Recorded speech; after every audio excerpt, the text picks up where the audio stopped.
현재 시행 중인 사회적 거리두기 단계와 방역 기준이 이제 내일까지 적용이 되는데요. 다음 주 월요일부터는 어떤 기준을 적용하게 될지 다시 이제 결정을 하게 됩니다. 정부가 세부적인 내용을 오늘 발표할 예정인데요.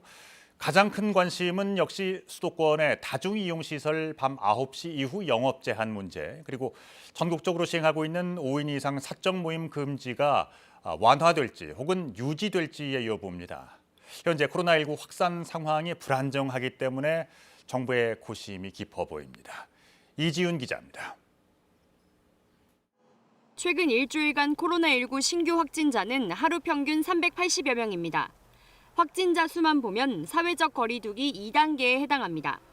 하지만 수도권의 유행 규모가 줄지 않아 전체적인 상황은 불안정합니다. 수도권 확진자는 지난해 12월 25일 871명으로 정점을 찍은 뒤 한 달 뒤 200명 아래로 낮아졌습니다. 이후 크게 늘지도 줄지도 않는 정체기가 이어지다가 최근 다시 증가하는 추세입니다. 특히 감염자 한 명이 몇 명에게 전파하는지 나타내는 감염 재생산 지수는 수도권에서 꾸준히 올라 1을 넘었습니다. 확산 가능성이 크다는 얘기입니다.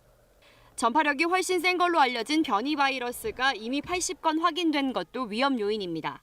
50에서 70% 정도 전파력이 강하다, 세다 그렇게 알려지고 있고요.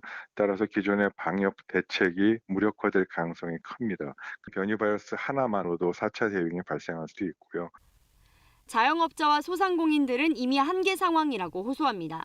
지금 자영업자들이 분노하고 있는 가장 큰 원인 중에 하나는 실질적인 손실보상도 있지만 형평성에 어긋나는 방역 수칙, 그리고 사회적 낙인 찍기 때문입니다. 방역 당국은 이러한 요구 등을 감안해 다음 주부터 적용할 거리두기 단계 조정과 방역 수칙 기준 등을 오늘 발표할 예정입니다.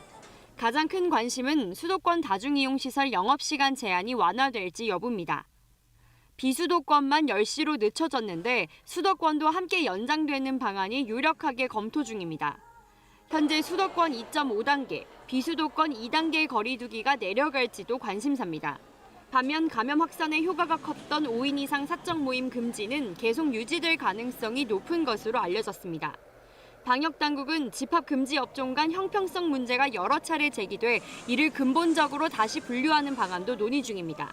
KBS 뉴스 이지윤입니다.